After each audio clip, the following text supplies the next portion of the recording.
Vous préparez des émissions et peut-être que 10 minutes avant, un quart d'heure avant, il y a une info qui tombe et vous êtes obligé de traiter le direct. Vous pouvez pas dire, je passe derrière, donc tu mets tout à la poubelle, tu dois repartir en direct sur quelque chose que tu n'avais pas du tout préparé. Et est-ce que de ça, tu as déjà eu des anecdotes un peu particulières qui t'ont marqué et qui ont marqué ta carrière par rapport à ça? Je crois que ce qui m'a le plus marqué, c'est lorsqu'on a eu les attentats à Bruxelles. Bon, c'était une journée comme toutes les autres. Je me souviens très bien, mon chef info du jour me dit: «Ah, Caro, c'est très calme hein, ce matin, je sais pas du tout ce qu'on va mettre dans le journal.» Il n'avait pas terminé sa phrase, il y avait une bombe qui explosait dans le métro, suivi une deuxième à l'aéroport de Zaventem, donc à Bruxelles. Et là, donc très vite, branle-bas de combat, on a pris l'antenne extrêmement rapidement. J'ai fait 4 heures de direct non-stop avec ce qui était terrible, c'est que je découvrais les images en même temps que tout le monde.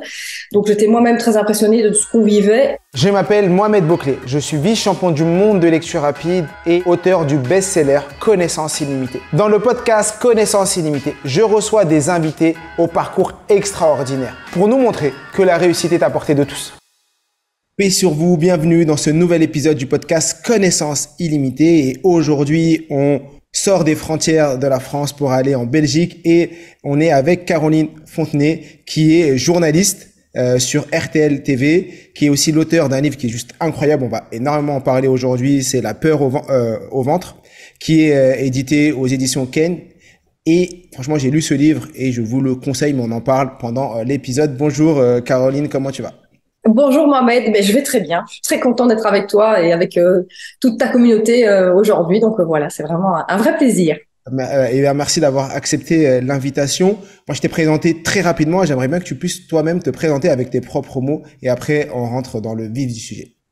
Alors moi, je m'appelle donc Caroline Fontenoy. Je suis journaliste sur RTL en Belgique. C'est une chaîne que vous connaissez également en France, puisqu'on est également présent en France, en Allemagne. Ça fait maintenant plus de 20 ans que je fais ce métier, avec toujours autant de passion. J'ai fait beaucoup de radio, beaucoup de reportages en télévision aussi. J'ai présenté énormément d'émissions très variées sur des sujets de société. Puis très vite, je suis arrivée à la présentation du journal. Chez nous, c'est 19 heures, c'est pas 20 heures comme chez vous, donc c'est un petit peu plus tôt. Donc voilà, j'ai traité de beaucoup de sujets d'actualité. J'ai pu faire des reportages à l'étranger. Donc j'ai fait pas mal de choses. Je suis un peu une touche à tout. Chez nous, on a aussi beaucoup de choses très artistiques, comme ce qu'on appelle la pièce du Télévis, parce que c'est un peu la même chose que le Téléthon chez vous. Donc c'est pour récolter des dons pour la lutte contre le cancer. Donc voilà, moi je fais énormément de choses. Et je m'étais toujours dit qu'un jour j'écrirais certainement un livre, parce que j'ai la passion de la langue française et de la lecture, mais jamais un livre autobiographique. Donc ça, c'était vraiment quelque chose qui s'est imposé à moi. Mais donc dans mon parcours professionnel, voilà, je te dis, ça fait 20 ans que je fais de l'actu pure et dure, avec des nouvelles pas très heureuses souvent, hein, comme en ce moment. Mais bon, voilà, on garde le moral. Wow. Et si on avait demandé à la Caroline enfant ce qu'elle voulait faire plus tard, elle voulait déjà être journaliste ou pas du tout? Pas du tout. Alors moi, j'ai une passion folle pour les animaux. Mon grand-père paternel était vétérinaire, donc très vite je me suis dit, oh, j'aimerais bien devenir aussi vétérinaire, mais sauf que moi, tout ce qui est charcuter les animaux, la vue du sang, tout ça, c'est pas trop mon truc. Donc j'ai vite bifurqué vers quelque chose de beaucoup plus artistique, et la communication s'est imposée à moi aussi très vite. Voilà, donc de fil en aiguille, je suis aussi tombée amoureuse de la radio, parce qu'un jour j'ai passé ma tête dans une rédaction, dans une radio indépendante quand j'étais aux études sur le campus universitaire, et j'ai eu un coup de cœur radiophonique qui m'a jamais pu lâcher depuis. D'accord, donc c'est pendant tes études que tu as fait un peu de radio, donc tu faisais des études de quoi à l'époque? Déjà de com ou Ouais, pas? licence D'accord. en communication, exactement. D'accord, tu fais de la communication, tu as fait de la radio et là tu t'es dit c'est bon, c'est ça, j'ai envie d'en faire mon métier, faire de la radio, faire de la télé, c'est grâce à cette expérience. Oui, tout à fait. Alors que je me levais aux aurores, hein, à 4 heures du matin. Et pourtant, le fait d'arriver dans une rédaction où tu sens que la ville dort encore, mais que toi, tu es déjà dans l'actu, tu sais déjà tout ce qui se passe, tu as envie de partager ça avec tout le monde. C'est un sentiment assez particulier quand tout le monde dort et que toi, tu prépares tes journaux et tu te prépares à informer le monde, entre guillemets. Ça, c'est un sentiment que j'aimais beaucoup. Donc, c'est vrai que j'ai eu ce coup de foudre à partir de ce moment-là. Et très vite, je me suis dit, OK, ce sera mon métier. Et de fil en aiguille, j'ai travaillé donc dans une chaîne où on faisait de la radio et de la télévision. Donc très vite, j'ai fait les deux, en fait. c'est vrai que le métier de journaliste, nous, on vous voit à la télé, on voit à la radio, mais quand ceux qui font les matinales, ils se réveillent, et je crois que tu avais des passages sur le sujet dans le livre, il faut réveiller vraiment très très tôt pour tout préparer. Vous êtes réveillé il y en a qui se réveillent à 3h, 2h30, 3h pour pouvoir préparer et être au taquet pour faire la première émission de 6h, 7h. Ah ouais, non, mais souvent quand je vais voir des étudiants qui me disent c'est quoi les qualités d'un bon journaliste, bah déjà il faut un peu de courage pour se lever, pas compter ses heures. Et c'est vrai que nous c'est du 1er janvier au 31 décembre, on est un peu des urgentistes de l'info, donc on se lève très très tôt. Et encore moi quand je faisais de la radio, je me levais à 4 heures du matin. J'étais pas celle qui arrivait la première à la rédac. Il y en a qui arrivaient à 2 heures du matin. Ça c'est un horaire auquel je me suis jamais faite. Encore maintenant quand je dois aller faire de la radio le matin, c'est un peu compliqué. Donc moi je présente le journal de 19h sur RTL TVI, ça me convient mieux comme horaire, même si on commence notre journée très très tôt. Parce que dès que tu te lèves, tu allumes la radio, tu te mets au courant de ce qui se passe, de ce qui s'est passé la veille, de ce qui se passe le matin. Donc ça ne s'arrête jamais. En fait, c'est un rythme fou, mais qui moi personnellement me convient parce que je suis très dynamique, j'ai envie de faire 1000 choses. Donc c'est une vie un peu exaltante qui me convient. J'ai une question par rapport à ça. Est-ce que tu as une anecdote sur un plateau d'un truc qui t'est arrivé? Parce que je disais, surtout dans le début de ton livre, tu parles que voilà, vous préparez des émissions et peut-être que 10 minutes avant, un quart d'heure avant, il y a une info qui tombe et vous êtes obligé de traiter le direct. Vous pouvez pas dire je passe derrière, donc tu mets tout à la poubelle, tu dois repartir en direct sur quelque chose que tu n'avais pas du tout préparé. Et est-ce que de ça, tu as déjà eu des anecdotes un peu particulières qui t'ont marqué et qui ont marqué ta carrière par rapport à ça? Je crois que ce qui m'a le plus marqué, c'est lorsqu'on a eu les attentats à Bruxelles. Bon, c'était une journée comme toutes les autres. Je me souviens très bien, mon chef info du jour me dit Caro, c'est très calme ce matin, je sais pas du tout ce qu'on va mettre dans le journal. Il n'avait pas terminé sa phrase, il y avait une bombe qui explosait dans le métro, suivi une deuxième à l'aéroport de Zaventem, donc à Bruxelles. Et là, donc très vite, branle-bas de combat, on a pris l'antenne extrêmement rapidement. J'ai fait 4 heures de direct non-stop avec ce qui était terrible, c'est que je découvrais les images en même temps que tout le monde. Donc, j'étais moi-même très impressionnée de ce qu'on vivait. Et on m'a amené au fur et à mesure des gens qui avaient été témoins de la scène, des rescapés, des experts. Parfois, on m'amenait des gens sans me dire qui c'était exactement. Donc, c'était vraiment très chaud. On avait des reporters sur place. Ça, c'était un moment extrêmement intense en émotion. Je me souviens, j'ai eu un rescapé à Zaventem qui est venu. Il était en face de moi et me dit, mais vous vous rendez compte, c'est parce que je suis allée chercher un chariot pour transporter ma valise que je ne suis pas mort dans l'explosion. Il me l'a répété inlassablement, vraiment, parce qu'il n'en revenait pas d'être en vie, tout simplement. Donc, c'était un moment très, très fort. Je sais qu'on a même accueilli ce jour-là Marc-Olivier Fogiel, qui était de passage à Bruxelles et qui a témoigné, qui a fait un très, très beau témoignage. Donc, c'était très émouvant parce que de vivre l'actualité en direct, une actualité aussi grave, voilà, il y avait aussi un blackout à ce moment-là sur Bruxelles. On n'avait plus du tout de communication. Donc moi, je sais que j'avais beaucoup d'amis qui prennent le métro, qui travaillent à Bruxelles. On ne savait plus joindre personne pendant des heures entières. Donc il a fallu que j'attende la fin de ma journée pour pouvoir prendre des nouvelles de mes proches. Donc c'était vraiment une journée hors du temps. Alors on sait pourquoi on fait ce métier dans ces moments-là, parce que on écrit une page de l'histoire. Mais c'est vrai que c'est des moments très intenses. On rentre, on est lessivé pour 2 jours. Ouais, on est lessivé et après pour y retourner et des fois on a besoin de vous et d'y retourner. Donc ok, ouais, c'est des journées très, très compliquées et surtout vivre le direct, c'était des moments très très émouvants avec beaucoup d'émotions et surtout arriver avec des personnes qu'on connaît pas et commencer à parler comme ça d'un sujet avec une personne, je sais pas qui elle est sur ce type de problématique, faut avoir des techniques, faut avoir de l'expérience. Je pense que faut avoir pas mal d'expérience.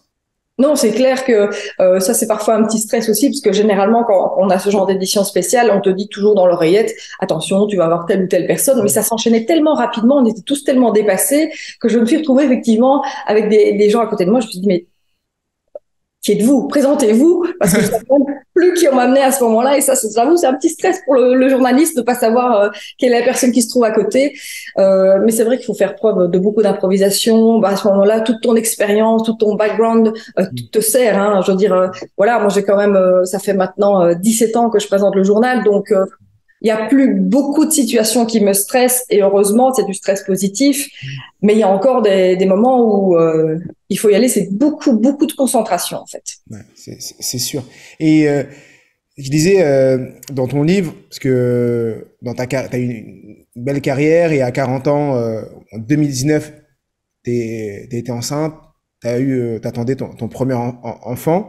Et comment, parce que à plusieurs moments tu parles de surcharge, de travail intense et tout, et comment on arrive, que ce soit dans le journalisme ou de manière générale, et c'est vrai qu'on n'en parle pas souvent, quand on a un travail avec beaucoup de pression ou beaucoup de responsabilités et avec la grossesse, comment on allie les deux? Ben, c'est-à-dire que moi, je l'ai pas tellement réalisé pour ma première grossesse, et c'est aussi la raison de ce livre, c'est qu'on n'explique pas toujours aux femmes que franchement, la grossesse, c'est vraiment un marathon et qu'il faut un petit peu lever le pied, il faut se protéger. Le but, c'est d'aller jusqu'au bout, et je vais t'expliquer toute l'importance. Donc moi, je l'ai pas réalisé parce que j'étais en forme. Moi, lors de ma première grossesse, j'avais pas de nausées, j'étais vraiment, oui, en forme, très active. Donc j'ai continué mes activités tout à fait normalement, parce que je ressentais pas le besoin de lever le pied. Et lorsque j'ai commencé à avoir des contractions, ça m'est tombé dessus, mais vraiment du jour au lendemain. J'ai développé une infection qui a provoqué des contractions qu'on a essayé d'arrêter durant 3 jours. Et la suite, ben, tu la connais en ayant lu le livre. Donc ces contractions, on n'est pas parvenu à les arrêter. Donc c'est plus facile vraiment de prévenir l'arrivée de contractions que de les arrêter une fois qu'elles sont là. Alors c'est vrai qu'il y a beaucoup de femmes qui mènent leur grossesse de manière tout à fait normale, qui font encore un tennis ou un marathon la veille d'accoucher, et tant mieux, et elles doivent s'écouter et ça doit continuer. Pour toutes les autres, en revanche, j'aimerais certainement leur dire qu'il faut s'écouter, c'est-à-dire qu'on entend parfois un petit peu beaucoup aux femmes. On leur demande d'être toujours aussi performantes, de continuer leur boulot, de pas trop se plaindre si possible, et en plus de faire un bébé, ce qui est quand même un travail à temps plein, 24 heures sur 24 et 7 jours sur 7. Donc je crois que sincèrement, il faut toujours écouter la petite voix qui est en nous. Quand on sent qu'il y a quelque chose qui ne va pas très bien, il faut pas hésiter à consulter. Moi, on a cessé de me dire, et c'était ma première grossesse, et j'avais des contractions que je n'ai pas identifiées comme telles puisque je ne les ai pas reconnues. On m'a dit, tu sais, à ce stade de la grossesse, c'est tout à fait normal.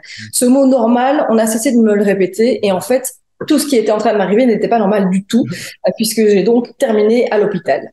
Oui, ouais, parce qu'en plus, d'après ce que j'ai compris, on te demandait juste d'aller faire des bains d'eau chaude, mais je pense qu'à un moment, le bain d'eau chaude n'est pas suffisant. Il faut apprendre à s'écouter. Donc, on va rentrer. Donc, t'as écrit ton livre qui s'appelle La peur au ventre, qui retrace tes grossesses, surtout la première et ensuite ta deuxième grossesse, et parce que ta fille est grande prématurée, elle est née 2 mois avant le terme. Et aujourd'hui, effectivement, il y a presque 7% des personnes, des enfants qui naissent prématurés. Et on n'en parle pas assez souvent. Et c'est vrai que moi, qui suis papa, la première fois que je suis allé avec ma femme chez la gynéco et qu'on nous a dit, ben voilà, à tant de semaines, il est très grand prématuré, tant de semaines, il est grand prématuré, à tant de semaines, tu ressors, t'as un peu la pression. Parce que là, d'un coup, tu dis, ah oui, là, ça fait un peu peur. Et dans le livre, tu le remets. Est-ce que tu peux nous parler un peu de ce schéma du grand prématuré, très grand prématuré? Est-ce que ça impacte? Parce que peut-être que beaucoup de personnes n'ont pas ça en tête. Non. Alors c'est vrai que le système sanitaire français est un peu différent de celui de la Belgique. Ce qui est très très bien en France et que je souligne, c'est que vous avez affaire souvent à des sages-femmes avec un petit peu plus de prévention, ce qui n'est pas vraiment le cas en Belgique. En Belgique, tu as souvent affaire à ton gynécologue, point. Tu peux éventuellement prendre rendez-vous avec une sage-femme, mais c'est pas vraiment recommandé, ce qui est un tort, parce que effectivement, les sages-femmes ont le temps de te parler de tout ça, ont le temps de faire de la prévention. Parce que moi, on m'a jamais parlé de prématurité, c'est-à-dire qu'un enfant imprémat en dessous de 37 semaines d'aménorrhée. Ici, Lou, elle est née, ça te situe à 30 semaines. Donc, on est dans la Ligue des champions des prémas, on est dans les très grands prématurés. Alors, les avancées médicales font qu'aujourd'hui, on réanime des bébés à partir de 24 semaines. C'est de plus en plus tôt. Il faut savoir que c'est quand même la première cause de séquelles neurologiques et qu'à 24 semaines, tu as beaucoup de chance. Malheureusement que ton enfant développe des séquelles, que ce soit l'audition, la vue, parfois ils ont des problèmes au niveau digestif, parfois ça nécessite des opérations, au niveau de la motricité aussi, au niveau de l'apprentissage, enfin les séquelles sont nombreuses, on t'en parle jamais. Et donc l'objectif ultime, c'est d'atteindre au minimum les 37 semaines, ça c'est vraiment voilà, là, l'enfant est à terme. Pardon ? C'est l'objectif. C'est l'objectif. L'objectif, c'est 37 semaines. Et si tu arrives jusqu'à 40, 41, bah alors là, c'est le summum. Hein, ça, c'est du plus. C'est la cerise sur le gâteau. Mais c'est vrai que moi, j'ai jamais entendu parler de prématurité. On m'a jamais conseillé on ne m'a jamais expliqué l'intérêt d'aller jusqu'au bout parce que dans les dernières semaines, c'est toutes les connexions neuronales qui se font. C'est le développement des poumons, c'est le développement vraiment des choses les plus essentielles dans le corps humain. Donc, on m'a jamais expliqué ça. Et sincèrement, mon premier contact avec la prématurité, c'est quand je suis donc arrivée avec ces contractions à l'hôpital et que mon gynécologue m'a dit, écoutez, maintenant, vous ne bougez plus, Madame Fontenoy. Ici, les questions de viabilité de votre enfant et les questions de handicap. Ouais, Voilà. j'ai lu le passage à un moment où tu dis effectivement, où le médecin te dit, il y a un risque de décès et d'handicap, et effectivement, c'est poignant, et qu'ils te disent ça comme ça. Toi qui veux juste te lever, aller aux toilettes et bouger, et qui dit, ah non, tu bouges plus parce que ton enfant peut mourir. Ouais. Je pense que la pression à ce moment-là, elle est au summum. Ah oui, attends, tu es à l'hôpital, tu sais pas ce qui t'arrive, tes contractions, comme tu dis, tu veux juste te lever pour aller aux toilettes, et là, ton gynécologue te somme de ne plus bouger et t'explique la prématurité avec ces mots. C'était d'une violence inouïe, j'ai pas compris ce qui m'arrivait. Et là, les enjeux me paraissaient tellement terribles. Tu te dis, comment ça, mon enfant pourrait mourir? Enfin, c'était inimaginable, de un, d'accoucher à 30 semaines, et de deux, qu'il puisse effectivement décéder. Donc, il y a beaucoup de choses qui sont passées dans ma tête, mais tout est allé tellement vite que, effectivement, je trouvais ça très violent de réaliser tous ces enjeux comme ça, aussi vite, dans un moment aussi critique. C'est-à-dire que quand j'ai attendu ma deuxième fille, Zélia, et que je savais, voilà, dans tout ce qui potentiellement pouvait arriver, quand j'ai eu des contractions, cette fois 25 semaines, ce qui a encore plus tôt, ça m'a beaucoup stressé. Tu penses bien que je savais exactement ce qui m'attendait. Donc là, j'ai pu mettre toutes les chances de mon côté. Je me suis directement arrêtée. Je n'ai pris aucun risque. Et la belle récompense, c'est que j'ai accouché à terme d'une magnifique petite fille de près de 4 kilos. Voilà. Donc, en fait, il y a plusieurs enseignements, parce qu'il y a l'enseignement de l'information. C'est-à-dire que si tu avais été informé et qu'on t'avait pas formé, mais initié ou expliqué ce que était la prématurité et un enfant prématuré, peut-être que tu aurais pris conscience de ça beaucoup plus tôt, surtout pour Lou, pour la première, parce que peut-être qu'au moment où tu as eu tes premières contractions, tu t'es dit, je continue, j'ai rien, ça tire un peu, mais ça va. Alors que là, pour la deuxième, tu t'es arrêté directement. Donc, c'est vrai qu'il y a un travail sur ce sujet-là. Oui, j'ai pas compris. J'ai pas compris encore aujourd'hui. Je ne comprends pas pourquoi mon gynécologue ne m'a pas parlé de tout ça. Alors, on me dit, en Belgique, on parle du fait que si on commence à parler de tout ce qui pourrait potentiellement arriver ou déraper dans une grossesse, on n'a pas trop envie d'inquiéter les femmes. Donc, on m'a dit, écoutez, Madame Fontenoy, on va quand même pas expliquer aux femmes tout ce qui pourrait arriver. Mais je suis pas d'accord avec ça, parce qu'en fait, ce qui ne va pas dans cette équation, c'est que la prématurité, alors toutes les causes ne sont pas identifiées. Ça nous échappe encore. Par contre, on sait que le stress, le surmenage, ce sont vraiment deux facteurs essentiels qui font accoucher les femmes prématurément. Donc, ça veut dire qu'on a un levier d'action magnifique, puisque si on se repose, ça, c'est ce qui s'est passé, j'en suis la preuve vivante, alors que je risquais d'avoir un second accouchement prématuré. On peut se reposer, il y a aussi des médicaments qui permettent d'arrêter les contractions. Donc, il y a plein de choses à faire en amont. Donc, je suis pas d'accord sur le fait qu'on n'en parle jamais. Et donc, c'est pour ça vraiment que je veux écrire ce livre, que j'ai écrit ce livre. Et les retours que j'en ai sont fantastiques, parce qu'effectivement, alors on peut dire oui, mais enfin, si on commence à inquiéter les femmes, j'ai même des jeunes femmes qui viennent me voir. Il y en a une qui est venue la semaine passée, elle m'a beaucoup touchée parce qu'elle me dit oui, moi je travaillais beaucoup aussi, j'étais tout le temps debout, je pouvais pas m'arrêter. J'ai un peu eu mal au dos, mais j'ai pas identifié ces contractions. Donc, de nouveau, on a tendance à prendre sur nous, à minimiser. Et cette jeune femme, en l'occurrence, a accouché prématurément. Donc, je crois qu'il y a vraiment, vraiment de la prévention à faire. Et tout ça, comme tu le soulignais, ça passe par de la communication et de l'information. C'est tout. Effectivement. Parce qu'il y a beaucoup d'injonctions de sois forte, tu peux prendre un peu sur toi. Toutes les femmes ont ça. Pourquoi toi tu devrais? Voilà, il y a souvent des injonctions. Et donc après, on se met dans le moule et on continue. Et on veut pas trop faire la chochotte entre guillemets et parler. Et c'est pas forcément une bonne idée. Moi, je sais que quand j'ai eu donc ce rendez-vous avec la sage-femme la première fois, on n'est plus le rendez-vous, mais il y avait un rendez-vous spécial sur ça, où elle nous a expliqué les semaines et autres. C'est-à-dire que tu ressors du rendez-vous, tu dis, je vais faire attention, les packs d'eau, t'inquiète, c'est moi qui les porte. tu fais attention. De rendez-vous. Ça, je te dis, en France, pour ça, vous êtes top, parce qu'il y a ce rendez-vous avec les sages-femmes qui prennent le temps de t'expliquer. Chez nous, les gynécologues, tu penses bien qu'ils prennent pas le temps de tout ça. Concernant ton livre, pourquoi tu l'as appelé La peur au ventre? Comment ce titre t'est arrivé et comment t'en es arrivé à vouloir à mettre ce titre tout simplement? Petite pause pour te dire que si ce podcast te plaît, like et abonne-toi pour recevoir encore plus de contenu. Pour moi, c'était une évidence parce que la peur au ventre, c'est ce que j'ai vécu durant mes 2 grossesses, parce que j'ai eu peur pour mes enfants. J'ai eu peur la deuxième fois que ça recommence. Puis je trouvais que la peur au ventre, c'était très métaphorique puisque tout se passait là. J'ai eu une peur viscérale parce que quand j'ai cru que ça recommençait avec Zélia à 25 semaines, donc là, du coup, j'étais très informée sur le sujet. Je savais dans quoi on était et je savais qu'il était question de viabilité cette fois à 25 semaines et pas à 30. Donc, je peux te dire que c'est la première fois de ma vie. Là, je sais ce que c'est qu'avoir peur.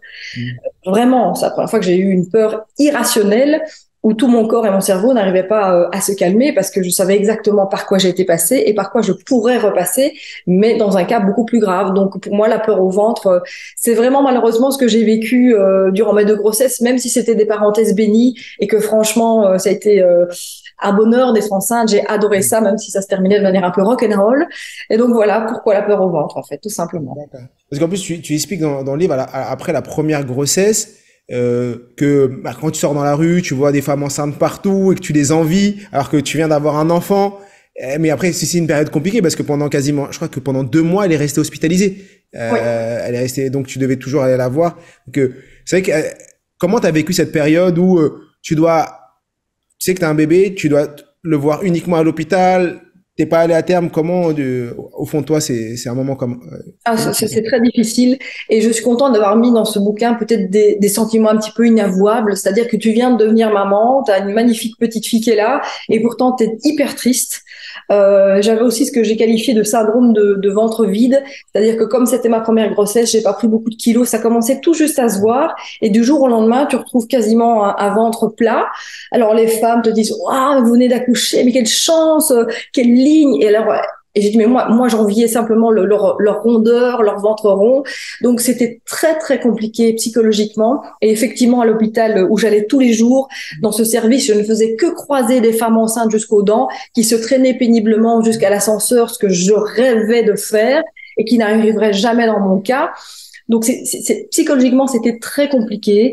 Alors il y avait une aide psychologique à disposition, ça ne m'a pas du tout aidé parce que je leur ai dit est-ce que vous avez une machine à remonter le temps? Non. Bah, écoutez, je pense que la conversation va s'arrêter là. Et la seule chose qui m'a fait du bien, et c'est pour ça aussi que j'ai écrit ce livre, c'est d'en parler avec ceux qui étaient passés par là, de tous ces sentiments un peu inavouables, parce que comment être triste alors qu'on vient de vivre l'événement soi-disant le plus heureux de sa vie, c'est parfois un petit peu difficile à gérer. Est-ce que c'est un peu un baby blues que t'as eu? Parce que c'est vrai que j'entends souvent parler de ça après la grossesse, au moment de l'accouchement, il y a des femmes qui peuvent avoir ce baby blues. J'en ai beaucoup parlé avec ma femme pour la première grossesse, pour moi sur la deuxième, mais pendant une période où, vrai, entre ce que tu vis à l'intérieur et ce que les gens te renvoient, t'as l'impression on n'est pas en face. Oui, non. Alors, je qualifierais pas ça de baby blues. Je pense pas. Je pense que simplement j'étais inconsolable sur le fait qu'on m'ait volé ces 2 mois de grossesse, parce que la grossesse est bien faite, hein, donc 9 mois, c'est le temps de te préparer psychologiquement, physiquement. Il y a un moment donné pour l'avoir vécu, t'es au bout du rôle, tu sais plus mettre un pied devant l'autre, et tu te dis vivement que j'accouche. Et donc c'est bien, c'est vraiment la délivrance et c'est le terme que ça porte. Donc la nature est bien faite. Donc je pense pas que c'est un baby blues, c'est vraiment cette tristesse de qu'on m'ait arraché mon bébé de mon ventre du jour au lendemain, que j'étais pas prête. Et surtout que voilà, ces 2 mois magnifiques que j'aurais dû passer avec elle, je l'ai pas eu, j'ai pas eu le temps de préparer la chambre, j'ai pas eu le temps de préparer ma valise, je suis partie à l'hôpital avec mon sac à main et mon manteau, enfin tu vois le décor. Donc voilà, alors c'est vrai qu'il y a des femmes qui font des baby blues après, mais peut-être pour d'autres raisons, parce que c'est un peu compliqué, parce que tout d'un coup on se retrouve responsable d'un petit être, c'est quand même une grosse responsabilité. Or moi, comme j'étais dans un environnement hospitalier, je peux te dire que quand je suis sortie, j'étais plus que prête à être maman, puisque j'étais entourée de plein d'infirmières qui m'ont beaucoup aidée. Donc du coup, c'est vrai que j'étais très armée quand je suis rentrée à la maison avec mon bébé. Wow. Parce que la deuxième grossesse, comme t'es allé à terme, t'as pu vivre tout ce processus et avoir le gros ventre qui sort, marcher comme ça. Donc... Énorme. Non, je suis ravie. J'ai enfin pu marcher en canard, comme je le décrivais, me tenir le ventre. Non, c'était. Alors c'est vrai que ça a été très hard sur la fin, puisque donc j'ai eu des contractions à partir de la 25e semaine jusqu'au bout, des contractions qui ne servaient absolument à rien, si ce n'est me faire paniquer. Mais j'ai pu. Bon, c'était une césarienne programmée parce que évidemment, sinon c'est pas drôle. Hein. La petite chipie s'est retournée, elle était en siège, donc je ne pouvais pas accoucher D'accord. par naturel parce que voilà, pour le petit détail. Donc, cette césarienne était préparée, mais effectivement, arriver cool à l'hôpital, pouvoir mettre tes affaires, choisir la musique durant l'accouchement, petit détail intéressant. Donc, et puis surtout, avoir ton bébé sur toi, ce que je n'ai pas eu l'occasion, puisque Lou, on m'a dit, voilà, c'est le roi lion, merci, au revoir, et on est parti la réanimer. Donc, je l'ai vu une demi-seconde.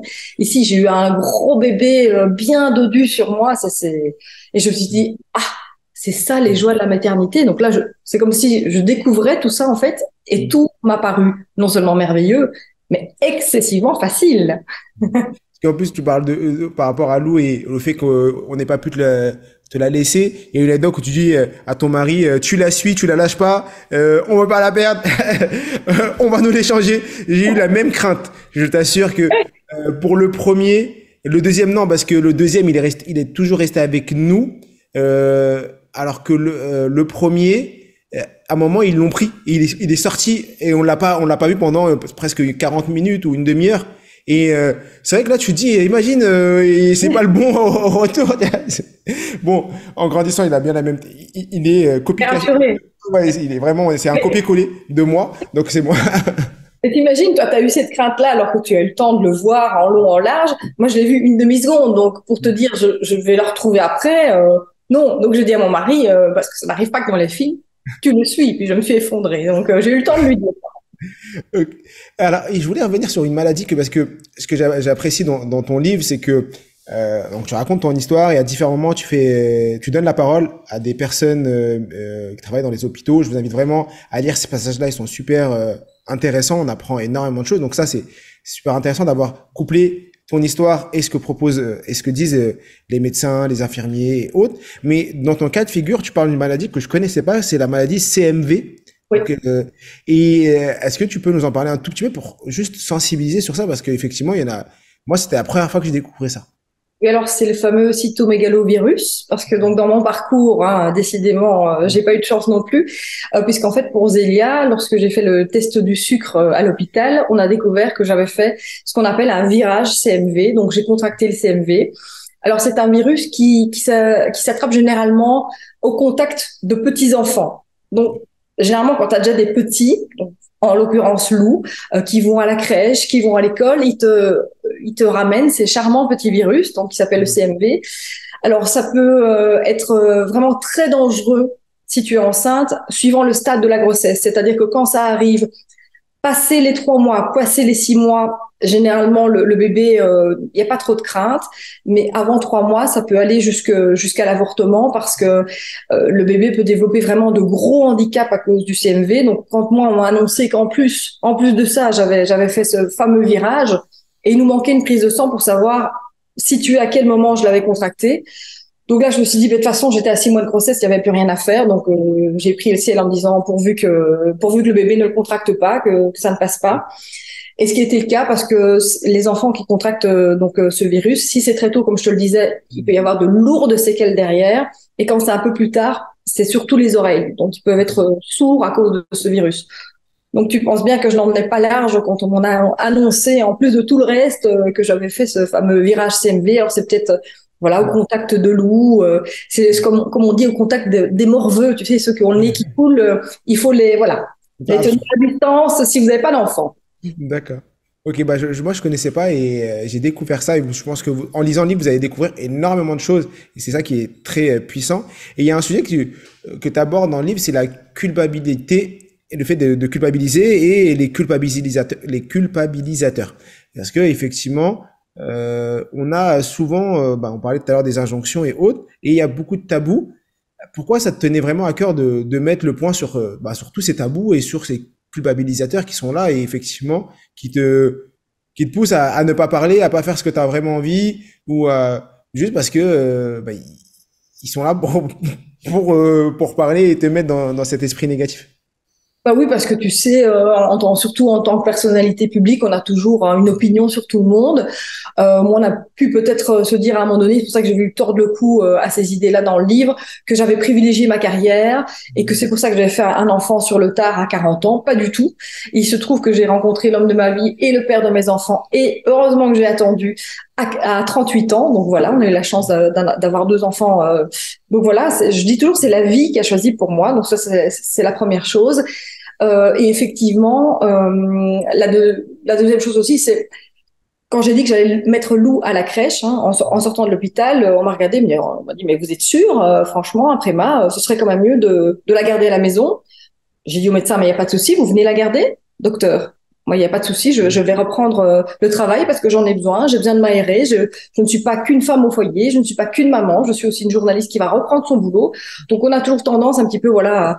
Et j'ai dit à ce médecin, si maintenant elle fait bronchiolite sur bronchiolite, je ne la mettrai pas à la crèche. Mais donc très vite, on m'a un peu culpabilisée en disant maintenant il faut s'occuper d'elle, peut-être pas la mettre à la crèche, etc. Donc je crois qu'il faut vraiment faire comme on le sent. On n'est pas une moins bonne maman parce qu'on a des activités. Moi, je prends le temps pour mes enfants, j'arrive à tout conjuguer. Et donc voilà, c'est un petit peu toutes ces idées reçues que j'ai voulu contrecarrer. C'est vrai qu'aujourd'hui, nous on l'a vécu avec ma femme, où dès que on arrive, tout le monde dit ah faut faire comme ça, faut faire comme ça, faut faire comme ça. C'était mon fils il dormait pas, le premier ne dormait jamais parce que on a découvert à 1 mois et demi qu'il ne dormait uniquement sur le ventre.